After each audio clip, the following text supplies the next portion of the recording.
When did you realize your parents were right all along? My earliest memory is pressing my ear against my parents' bedroom door at 3 years old, listening to them argue about trying again for a boy. My father said, "But they're all girls."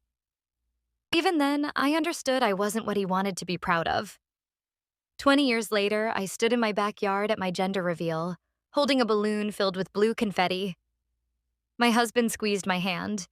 When it popped, my father dropped to his knees.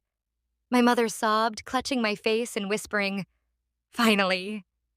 It wasn't my graduation or wedding that broke them with joy. It was a blue balloon announcing their first grandson. I let that approval wash over me like warmth I'd waited my whole life for.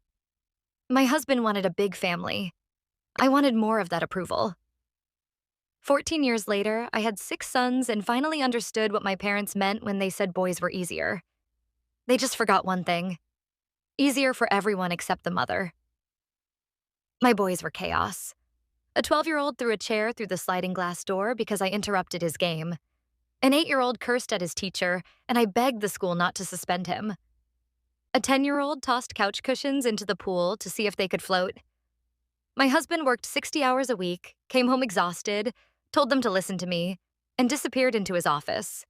My parents visited once a month and reminded me how lucky I was. "Boys are energetic," my mother said while they destroyed her garden. "Girls are emotional. You got off easy." I smiled and nodded like I always had. Then I saw an ad for a 2-week, adults-only cruise, and something in me snapped. I booked it without telling anyone. The next morning, I dropped all 6 boys at my parents' house. 2 weeks, I said. No internet. I'll see you when I get back. And I left before anyone could stop me. For 14 days, I slept until noon, ate meals while they were still warm, and finished 3 entire books. When I turned my phone back on, I expected panic. Missed calls, voicemails, chaos. There was nothing. I drove straight to my parents' house. The door was unlocked. Inside, my son sat at the table doing homework. Clean, calm, respectful. My 14-year-old looked up and said, "Hey, Mom, Grandma's making pot roast." My mother smiled. "They've been wonderful. Straight A's, chores every night."